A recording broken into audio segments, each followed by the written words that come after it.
duck season, rabbit season, duck season, rabbit season, duck season, rabbit season, draft season. That's what we're talking about. Only here on Locked On Gators. You are Locked On Gators, your daily podcast on the Florida Gators. Part of the Locked On Podcast Network, your team every day.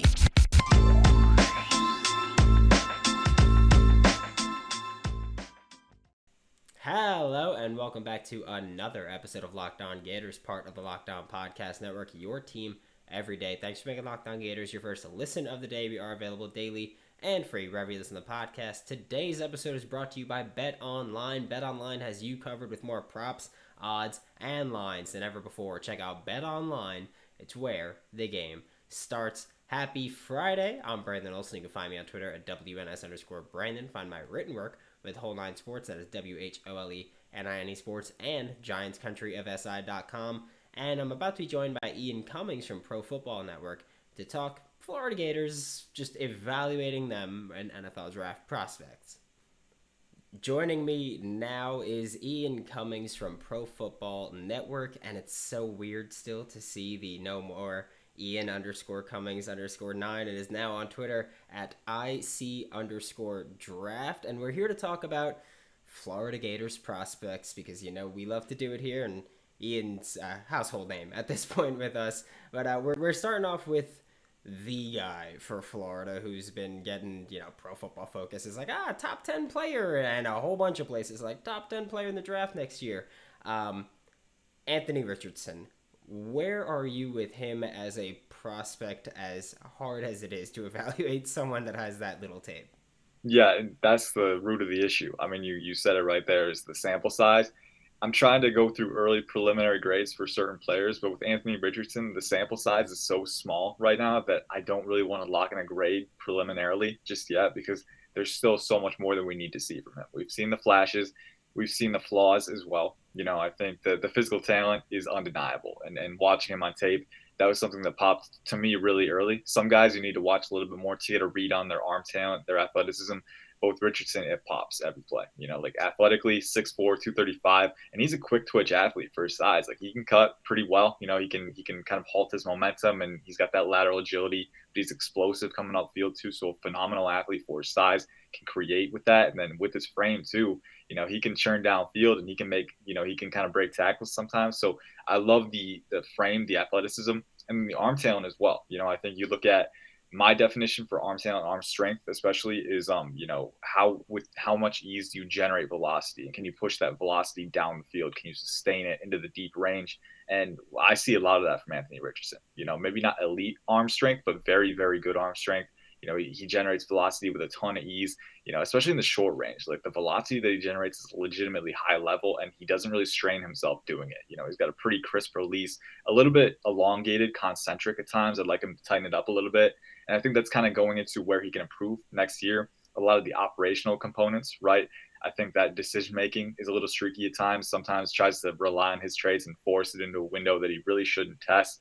And then the mechanics as well. The winding release can delay him a little bit, can maybe, you know, vary that release point and contribute to some inaccuracy. So, you know, mechanically, I did think, though, that he kept his shoulders level a lot of the time. The lower body, he showed that he could stay in phase. So I think you have building blocks in place there, and then you have the high-end physical talent. So I think first round is definitely in the range of possibilities next year. I think we should pump the brakes right now because I don't think he's quite there yet. But he's going to have the opportunity, and he has all the talent that he needs to rise into that tier. So I'm very excited to see what he does. At this point, I'm holding my breath, and I'm just kind of waiting. At this point, that's all we can do is be patient and wait. But he has the legitimate high-end talent to get to that point. I hope you know the minute you said to pump the brakes, or the second you said to pump the brakes on him being a first-round pick, every Gator fan listening just like in their head beheaded you. Like I'm trying to, just... you know, it's the I think one of the most important things for draft analysis is, you know, maintaining a balance. And I'm sorry, Gators fans, like I'm not ready to crown him yet, but I will also say on the flip side, he absolutely can be an early first round pick. You know, he absolutely has that physical talent that is reserved for those kinds of players. He has that for sure. At this point, you know, we haven't seen enough to get him to that point. I think right now it's looking at C.J. Stroud is kind of head and shoulders above everyone else. And that's just because he's got the talent and he's so good in the other facets too. Like it's kind of crazy. But, you know, you look at him, you know, you look at Bryce Young, live a little bit lower, but still could be in that early round range. Richardson, we need to see more. We just need to see more, but the talent is definitely there for him to get there. So I'm kind of sitting on the fence in that aspect, but it's I think it's important to kind of have that duality for sure. Yeah, I mean, Anthony Richardson is the type where I've been talking about him since he was still a backup last season, and it was, look, the kid has the tools. I try to liken him to, I know it's not a comp necessarily, but the same kind of prospect that Josh Allen was, where it's like big arm, mobile. For some reason, he likes to hurdle people. I don't get it. I hate seeing my quarterback hurdle people, but like he's just a ball of clay right now, and it's like he could be that guy, but he's got so much work to do. And that's kind of where I've been landing on Anthony Richardson. But again, I've been beheaded so many times. And the good thing is, he's still very young. I mean, he was a redshirt freshman last year, right? So, we're not rushing it. We don't have to rush it because he's still very young, hasn't gotten the requisite experience, I think, to get to that point as a quarterback. But he'll get it, right? Like, we can be comfortable waiting at this point. There's definitely work to do. I think it's okay to admit that, but also acknowledging the talent is definitely there. So it's exciting, but again, if you're a draft evaluator, sometimes all you can do is wait because at this point we don't have enough tape. We need to see more, but at the same time, getting more experience and getting more tape under his belt will help him become a better football player and a better quarterback. So I'm excited to see him kind of follow along that journey. Yeah, I think Anthony Richardson is kind of that perfect player when you talk about when it comes to the NFL draft. We're projecting what he could be. Yeah. And it looks good, I think. The future looks good for him if he becomes what he can be. But there's also a major risk with a prospect like that, which is why people are going to be a little hesitant on him. And it's weird also, Gators fans are a little, I guess, upset maybe, because last year, draft media, a lot of folk were like, oh, Emory Jones is going to be a top 10 draft pick. And then, the season happened. And now Gators fans are like, oh, no, it's happening again. But they also want to just be in love with the prospect that is Anthony Richardson and the player that is Anthony Richardson. But what would you say, through your limited evaluation of him, obviously there's not much tape, what would you say is the biggest thing that he needs to improve on? Yeah, so that's an interesting one. I think, there's a few, like I said, the release could be a little bit more compact, a little bit more efficient. I do think that, it's not the biggest thing, but it's the first thing that comes to mind for me because it does show up a lot where he has that elongated concentric release where he's kind of rotating as he goes back. And, he still has a pretty fast release, which is impressive, even with that. But I do think there's room to quicken it. And in the game of football, every millisecond counts. So that longer winding release maybe delays you just enough to allow that DB to get in his position. So that's one thing that I think, kind of tighten that release, make it a little more compact. That could, be a good thing. I do think decision-making is another big one. And I think, again, that'll come with time. To me, last year, he definitely looked like a guy who was winning largely on traits as opposed to execution. I did think there were some good flashes of him, moving his eyes around the field, going through limited progressions. Again, he's not going through, 5 read progressions with a ton of speed right now. He's a young quarterback. He's definitely got to get that under his belt. But there were moments where he was, starting at one side of the field, directing the DBs that way, freeing up space for another receiver, and then shifting over and making that quick read. So I think he has the capacity for it. But there are times where he trusts his traits a lot, trusts that arm a lot, and he should. It's a very, very good arm.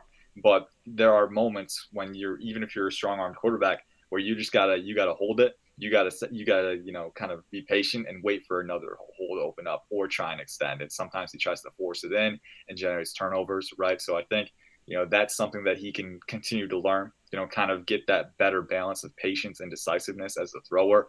A lot of times if you're too decisive, trying to force it into a tight window, that can be of detriment to you. So I think decision-making is another one. And I think, again, that'll just come with time, right? Because especially last year, maybe pressured to, kind of win that starting role and take it over for Emory Jones and get more reps down the stretch.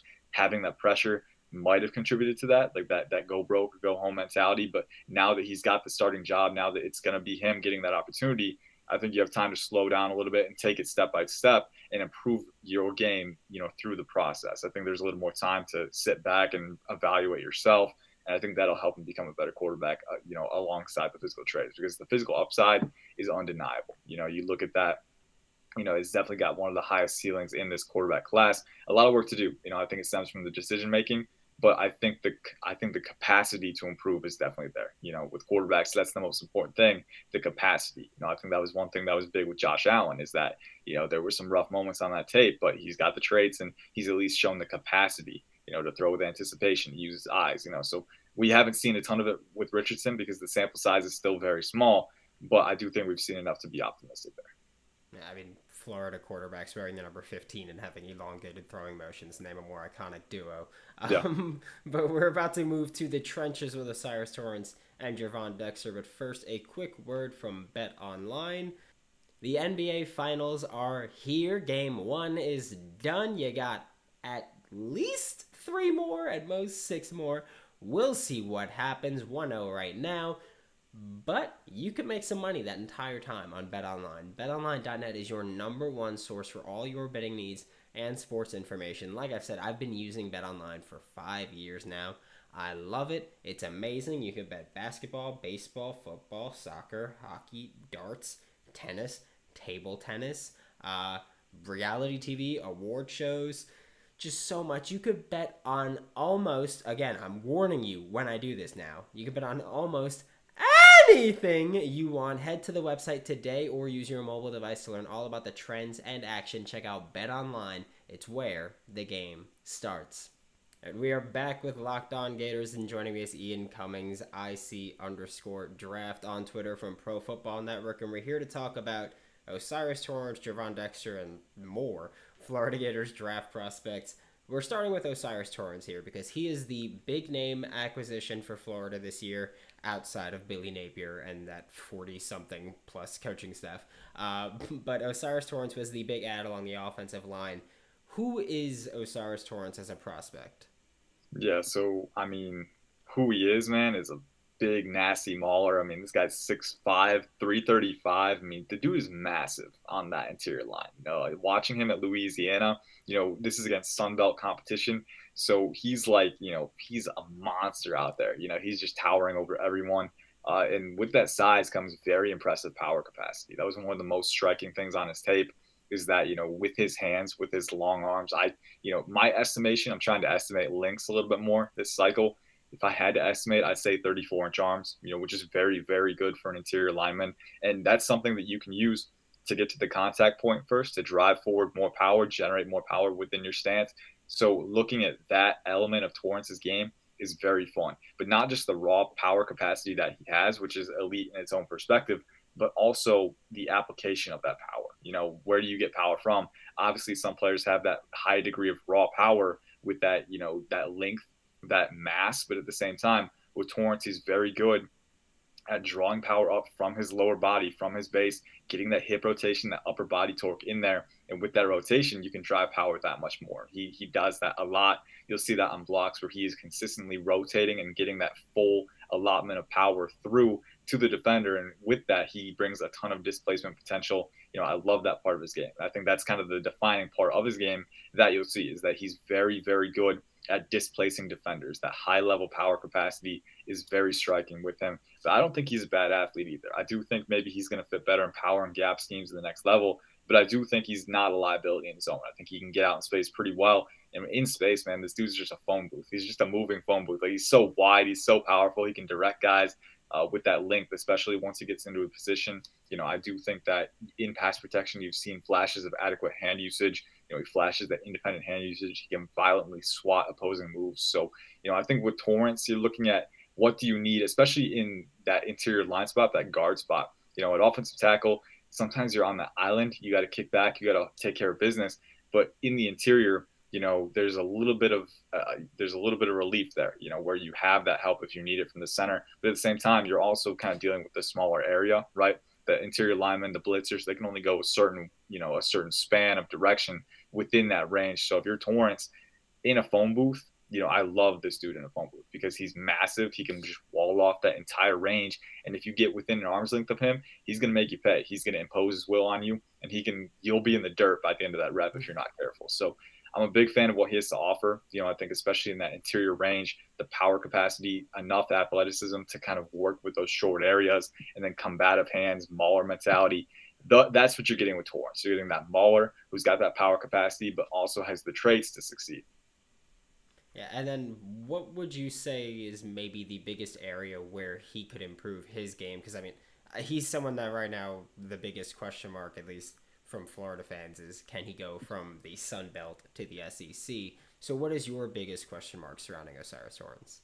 Yeah, so I think my biggest question mark would be, mention the athleticism. I do think he's a good enough athlete for sure. I don't think he's an elite athlete. I do think, laterally, he doesn't have elite range in space, and laterally, the efficiency of motion, the management of that weight can be an issue for him at times, being 335 pounds. Like that's a big dude. You're going to have trouble managing your weight transfers and kind of, moving at that size. The pad level can be a little bit of an issue too, sitting at 6'5". Some guards are a little bit shorter, and if you're taller, that everyone talks about height as a viable quality, especially in tackles, right?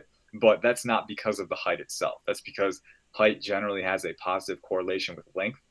So if you're a taller guy, chances are you're gonna have longer arms too. So I think with Torrance, he's tall, he's got very long arms, but that height can work to his detriment just as it can work to his advantage, because when you're taller, sometimes you can struggle to bend your knees and get proper leverage and get under the guy across from you.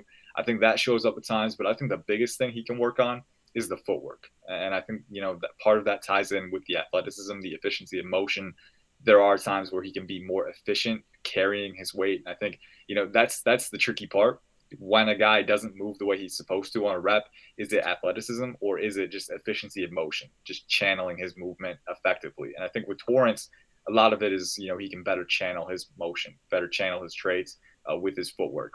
His footwork is a little bit staggered at times, sometimes rotates around when he should be keeping, staying in phase, right? So I think just staying composed with that footwork is kind of the biggest thing for him. And that's one thing where, you look at the leap up to the SEC, could be a bit of a learning curve for him, because in the SEC, you're facing more explosive defensive tackles who've got that lateral agility. You're facing edge rushers that are stunting inside. Some of them are powerful enough to get you off balance if you're not careful, right? So with Torrance, I really think you got to keep that base steady. You got to keep your footwork in phase and don't get staggered, because if you get staggered, it's a great way to get off balance and open up an opportunity for that edge rusher, that defensive tackle, or that blitzer to get inside your torso and work you off balance and clear that lane. So I think with Torrance, the biggest thing is that footwork, channeling that movement, staying in phase, and just kind of being controlled so that you control the rep. I think that's the biggest thing for Torrance that he can improve. I do think he's pretty far along already. Obviously had a lot of starting experience at Louisiana, so he's definitely kind of gained that as he's gone along. And then that power, that athleticism, it's all there with him. If he can clean up that technique a little bit, very excited for what he can do. But yeah, I think the footwork is one thing. In the SEC, the margin for error isn't quite as slim. I'd love for him to tighten that up and kind of refine that part of his game. And then flipping to the other side of the trenches, we've got Gervon Dexter, the interior defensive lineman for the Florida Gators. What is your evaluation of him so far? Yeah, so I was a pretty big fan. I turned on the tape earlier today, and I mean, the first thing that stands out, kind of like Torrance, I mean, the size with Gervon Dexter. I mean, the guy's like 6'6", 313. I think that the frame he looks lean, like really lean for that size. Like I looked at him. If you asked me what his weight is, I'd probably say like 295, but no, he's up at like 313. So he's a lean dude. He's very compact for his size, very good length. And I think that's the first thing that stands out, is that frame is massive, but at the same time, wears that weight very well. Definitely a very good athlete. I think the explosiveness really shows up. I think he could be a little more consistent getting that maximum juice off the line, but when he shows it, it's there. Like he can accelerate very quickly, out of his stance. And at the same time, if he has a lane to open up those strides too, like he's going to be dangerous in pursuit. So I love that part of his game. I do think he's more of a linear athlete. I didn't see a ton of lateral agility from him. There is some modest lateral agility. I don't think he's a liability there by any stretch. I think he's above average, but not elite there. I think where he really makes his money is that straight line explosiveness, and then also the length, the power capacity with this dude. I mean, he can fully extend. He can drive inside the torso. And one thing that I really like too, some guys get that initial bull rush and then they fade out. But Gervon Dexter can replace his hands. He can keep that leg drive going, and he can keep driving back into the pocket and pressure that quarterback with that offensive lineman. So I love that power capacity that I saw from his tape. And then the strength too. I mean, this is a guy, who's pretty lean for his frame, but I thought he showed great strength, especially in run defense. I mean, this is a guy who's consistently holding his own, holding his positioning, not giving an inch. And then when the runner comes his way, I saw him, you see him two gapping at times, two gapping his guy, getting that B gap and then shifting inside of the A gap when the running back goes in, having the strength to manipulate that block and clog that hole is very impressive for a guy that's only 313 pounds. And, he's also 6'6". I mean, I think you mentioned with Torrance, leverage being an issue, managing that leverage. I do think that Gervon Dexter is very good at acquiring leverage, even for his 6'6" frame. He can lean, he can kind of reduce the surface area. He can kind of bend those knees a little bit. The tall pad level does show up at times with him, but I do think he's very good at managing that leverage for his size.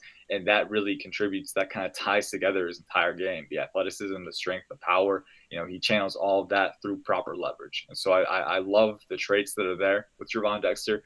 There are a few areas to improve in still, but he's a young player, so you can expect that. But looking at the physical tools that he has, the explosiveness, the power capacity, the strength, I look at this guy as a player who definitely has early round potential. And that's no surprise. He was a 5-star coming out, right? So we've always known that he's had that. Now that he's eligible, we're getting to look at it in more depth. And, he's definitely passing the test so far. And we're about to flip to two players who we kind of thought might enter the draft this past season, but they did not, and they are coming back to Gainesville for one more run at things. But first, a quick word from our sponsors. To wrap up today's show, still with me is Ian Cummings from Pro Football Network. Find him on Twitter at IC_draft. And we're talking about Brenton Cox Jr. first, the edge rusher, sticking along the defensive line here. He's someone who we're hoping is going to have a big year this year, but where do you stand on Britton Cox Jr. as an NFL prospect? Yeah, so he's an interesting one. We all expected him to kind of come out last year. Obviously had a pretty productive year, 8 sacks, 14.5 tackles for loss. So he shows up often when watching that tape. And when I was watching Gervon Dexter, he flashed on multiple occasions, right? So you see the talent is there. Former Georgia edge rusher, right? So they recruited him. He eventually had to transfer to Florida, and now he's coming here, and he's actually playing well. So I think with Brenton Cox, what I would say is that I think it's going to be another deep edge class. So he might get swept up a little bit, but I would not forget him if you're thinking about it. This guy is very talented, and that was the first thing that came across for me is that I want to see that explosive first step, and I think he definitely has that. I think at 6'4", 253, he's got that good first step. Maybe not elite in that compartment, but very good at generating that initial momentum off the snap. You saw him surging into the backfield a lot, so I think he's very good at that. He's got that quick acceleration ability. It could work to his detriment at times, especially in run defense. You're trying to surge in the backfield when you really should just be maintaining your discipline and setting that edge. Trying to go for that play can allow running backs to sneak around and get that, that open field. So, I'd like him to be a little more disciplined in that sense. I think the hand usage can still improve a little bit. But as it stands, I mean, he's explosive. He's got great power capacity too. I think that was one thing that stood out. And it kind of ties hand in hand with explosiveness, being able to generate that momentum off the snap so that you can generate that power at the point of attack. And he's very good at that. The initial burst and then kind of surging your hands inside the torso and knocking guys back. There are multiple occasions on tape where he's knocking guys back and he's paving open that lane. And I love to see that from a guy who's, not oversized, only 6'4", 253, right? So, definitely has that capacity for sure. When his motor's running hot, he's got a hot motor. Obviously, it can run a little cold sometimes, right? So I'd like to see that a little more consistent. But when he's hot, when he's on, this dude is tough to stop. So I think you look at the tools that are there, explosiveness, good size, good power capacity. Those are things that you can channel and you can, help contribute to other areas of the game, like hand usage, right? So I think with Brenton Cox, there's still a little bit more room to refine his game, but he's already proven he can be disruptive off of his traits, and he's kind of gaining steam, as we progress here. I will say NFL teams might have character questions for him, because obviously his time at Georgia, getting in altercations with teammates that are arrest. So I think they're going to have questions about that, and he'll have to pass that test. But if he does pass that test, I think he's trending up right now. He's got the physical talent. I think he could be a day 2 pick, maybe. I think right now probably in that day 3 range, but he's definitely got the talent to ascend. And if he passes the character test, then that's the only thing standing in his way to be a day 2 pick, I think. Yeah, I think right now the biggest question for most of us, and kind of why I think he came back to school, was just like, it was pretty obvious at times last season that Britton Cox Jr. was just like, nope, not doing any more in this play. Yeah. And he the Florida State game, I remember he over pursued Jordan Travis in the backfield. Jordan Travis cut it back right to him, and he was just like, well, sorry, I'm not pleased. He's like, I did my part. I ran to the edge, and that was it. It's perplexing too, because like when his motor's hot, like the dude's in pursuit, he's rumbling, right? But when it just flips off at some point. So I need to see it more consistently, and that's a question that NFL teams are going to have is like, hey, if he's not giving 100% all the time, like, do we want to invest in this guy? And I guarantee there's going to be a lot of hesitation coming from that if he doesn't get that wrapped up. The good news is he's already flashed a ton of promise. So if that can click for him, if he can show that more consistently, then I think the sky's the limit. The question is, some guys kind of hit that wall. Some guys it doesn't click, and you wonder what kind of guy is Cox. So I'm hoping that things click for him, that he shows that effort, that hot motor more consistently. Because if he does have the traits to maximize that. Yeah, then we just got one more player to talk about today, and it's someone that I feel like I remember talking with you a little bit about him last year with Justin Shorter, the former Penn State receiver that is now Florida Gator. He came back for another year, and kind of what's your evaluation of him right now? Yeah, we did talk about him last year, man. I've been watching him from afar. Was obviously a highly rated recruit at Penn State. Didn't really work out from there, so he's come to Florida and was actually pretty productive last year for Florida. Even amidst the QB inconsistency, he was pretty productive, right? So I'm really looking forward to seeing what he can do this year. He's got an early priority day 3 grade for me right now, but I do think with time, with improvement in this coming season, I know Florida got a new wide receiver coach, so he's working with him. With that, I do think he could become a higher level prospect. Round 1 probably out of the question at this point. He's going to be a little bit older wide receiver prospect. He's been around for a little bit, but I do think he's got the talent to maybe crack the top 100. That's best case scenario. I think it's going to be another deep wide receiver class. But at this point, if you're Justin Shorter, you've been around as long as you have. If you get selected in that round 4, round 5 range, that's nothing to scoff at either. He's a very talented player. And looking at what he brings to the table, I feel like we have to start with the size. I feel like Florida, they love size at every position. We've been talking about it. Gervon Dexter, Osiris Torrance. That follows true with Shorter as well. I think it's kind of funny because his name is Shorter. There's nothing shorter about him. 6'5", 228. If I had to estimate, probably over 33-inch arms too. So you're working with a very good catch radius, very good length. And then moving off of that too, he's a freak athlete, man. Like I don't know if he's going to test with like a 4.3.5. Like maybe. Here's the thing. Jalen Armour-Davis, Alabama, ran a 4.39. And you see Justin Shorter running with him and kind of getting an edge on him in that Alabama game, exploding upfield. If I had to guess, I'd say Shorter maybe runs a low to mid 4.4, which for his size is crazy. He doesn't quite have the speed to stack guys consistently deep, but he does have the speed to stretch the field. And if he gets a step on you, very hard to keep up because his long strides in space, the dude covers so much ground with each stride. That's one thing that I really love about him. So, I'm very excited about that athletic profile because for his size, very explosive, very fast player. The route running is one thing that I have, questions on. I'd like him to refine that part of his game. The route tree is not super expansive right now. He doesn't show consistent stopping ability at the stems. Sometimes needs a few more steps to gather himself. The hands can be a little inconsistent too. He bobbles it. He'll body catch sometimes. For his size, I'd really love him to be that possession receiver, but there are a few more drops on tape than I'd be comfortable seeing right now. So I'd want him to strengthen those hands to be a little more consistent in that phase. But, with the route running, going back to that, I do think he has upside there. He's shown flashes of blind spot awareness, his own awareness downfield. He can manipulate angles of the stem and carry through acceleration at the stem too.